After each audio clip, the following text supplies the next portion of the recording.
Okay, so we are on chapter 6. This is Isaac's point of view. Forgive my voice. Springtime don't like me. The feeling is mutual. So forgive my sniffs and my crazy sounding voice. Chapter 6, Isaac. I know I should look away from her, but once I see that single tear sliding down her cheek, it's impossible. I did that to her. She can't even look at me. The regret and guilt hit me all at once, and I feel like I can't breathe. I clench my hands into fists at my side, my fingernails digging into my palms as I try to ground myself, try to direct the pain in my chest to somewhere else instead.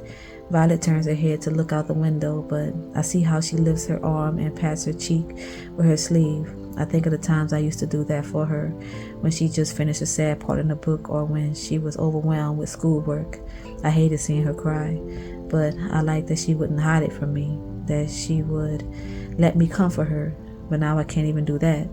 The ache in my chest just gets worse, and I keep my hands folded tightly, finally dragging my eyes away from her as Mrs. Harper starts speaking. My dear writers, can I have your attention for a moment?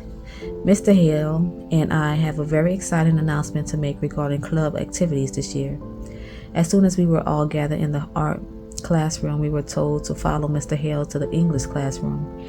I spent the 5 minutes walking, torn between praying that Violet wouldn't be here and praying that she would. It's like a form of torture, having to watch her go about her day and not being able to say even a word to her. If this was last year, I would have been jumping at the chance to see her during this hour every Friday. Thought of it as an extension of time we'd spend with each other after and been ecstatic about it.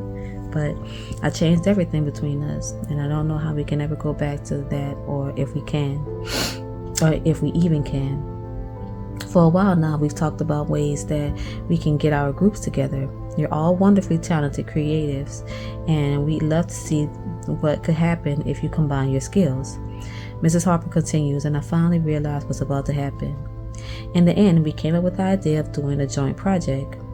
Mr. Hale takes over from her and continues. You'll be paired up and have until May to create any kind of media you like that combines your skills. It can be a comic strip, an illustrated story, a short animated film, anything at all, as long as it's clear that you've both worked on it. I look at Violet again and wonder what the chances of us getting paired up are. And it makes sense for everyone to work with someone their age, so I quickly scan the room and realize that Violet is the only person from our year group in the writing club. There are a few of us in the art club though, so one of us will end up working with her, and I desperately want it to be me. Now, of course, this won't be graded, but we considered making it a competition and having some prize winners. How do you all feel about that? Everyone looks around at each other, and then there are murmurs of agreement as people start to whisper about the prizes, but my eyes are still fixed on Violet. Wonderful, Mrs. Harper says enthusiastically, clapping her hands together. We do have a mix of year groups, so we did our best to pair everyone with someone from their year. However, for the year 13s, all but one of you will have to work with someone younger, as Violet is my only writer. She finally turns her head away from the window to look at Mrs. Harper, but I see her eyes shift towards me for just a second before she looks away again. My mind screams to her to just look at me, talk to me, so that I can work out how to fix this. My writers are already seated, so when we start calling names out, can you raise your hands, and then Mr. Hale's artist can go and sit next to them. I listen intently as they go down the list, starting with the youngest students and taking turns calling out names. The group starts to dwindle as everyone finds their partners, and then there are not many of us left, and the odds of getting paired with Violet are 3 in 1. The other 2 names are called, and I'm the last one standing, my heart feeling like it's about to beat out my chest.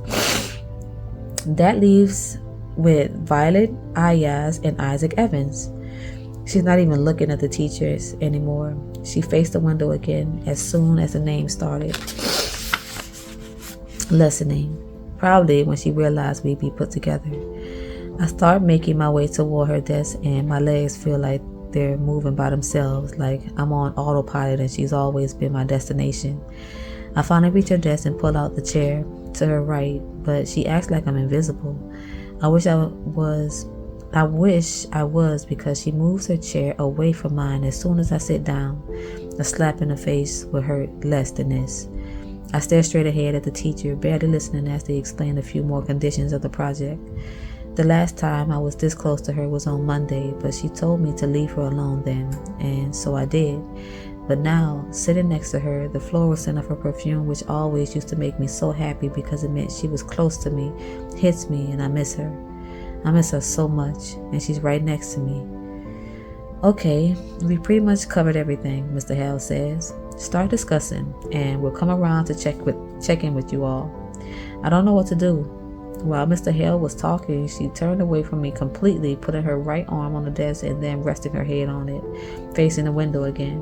1,000 thoughts run through my mind of what can I say to her, but nothing feels right, so I just opened my sketchbook and continue on the sketch I was working on last night.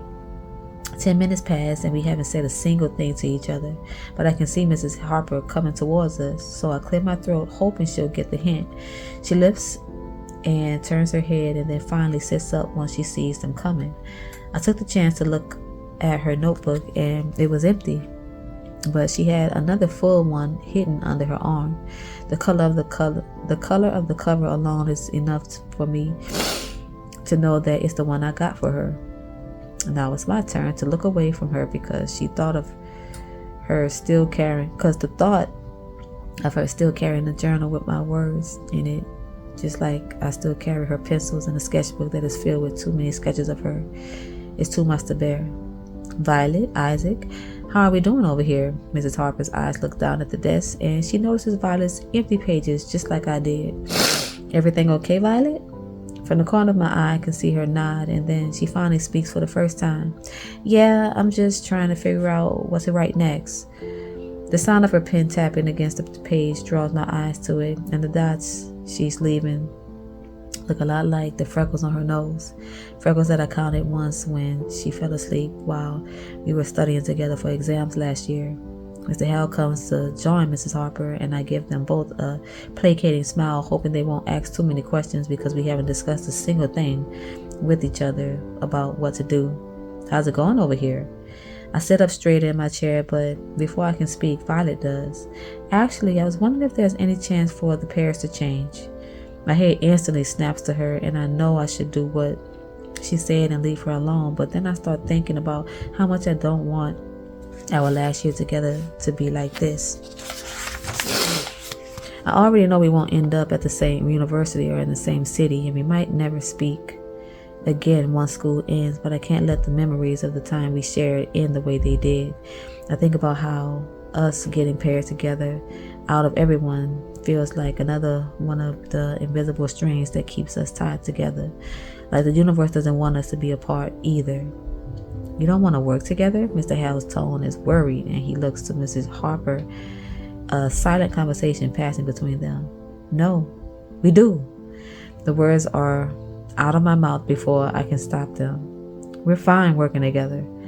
That's what makes her finally look at me, and I don't care about the hatred I can see in her eyes because at least it means she feels something towards me. Her dark brown eyes bore into mine, and I hope that she can read my mind and realize this could be a way for us to repair our relationship and we can go back to the way we were.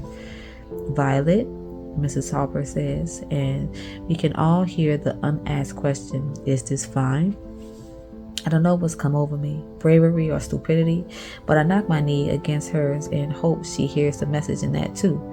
The ball is firmly in her court now, and if she decides she doesn't want to work with me, I respect that and take it as a final sign that this thing between us is unfixable, but I don't think it is, and neither does she. It's fine, sorry, just a misunderstanding. I close my eyes, taking a deep breath and trying not to focus on our knees still touching. She hasn't moved away, and she hasn't asked to work with someone else. That has to mean something. Well, okay then. Make sure you two don't overwork yourselves. We know it's your last year, but we want you to have some fun with this, Mr. Hale says, and they both leave to move on to the next pair of students. She finally moves her knee away from mine, and I have to stop myself from chasing it. It's the first physical contact we've had in months, and my skin burns from the touch like her knee has left a physical scar on mine. I wish it would, because I worry it won't ever happen again. Violet. I say her name quietly. And when she looks at me, I wish I could tell that what she's thinking. She's closed off to me now, a barrier between us that leaves me clueless as to what she's feeling. I decided to just say what I want to say because even though she's agreed to work on this project with me, that doesn't mean she'll actually talk to me. You both know there's ways to do group projects without ever interacting, and that's not what I want. Can we please talk about it? I don't expect her to push her chair back and stand up, but she does, throwing her things into her bag. I sit frozen watching her and realize I've pushed for far too much at once. My hand moves towards her before I even realize what I'm doing, my fingers closing around her wrist as she tucks the chair back under the desk. The last time I held her like this was a few months ago, and she freezes, her hand gripping onto the chair. Let go of me. I drop my hand and she rubs at her wrist like she can erase the feel of my fingers. Please. I don't know what else to say, and she doesn't wait to give me a response. I sit frozen and watch as she walks to the front of the classroom. I watch as she talks to Mrs. Harper with her arm crossed over her stomach. I watch as she turns to leave the room, and I watch as my heart walks out of the door without even sparing a glance in my direction. That's it. Let me get out of here with the sniffs. That's it. That was kind of sad. Good night.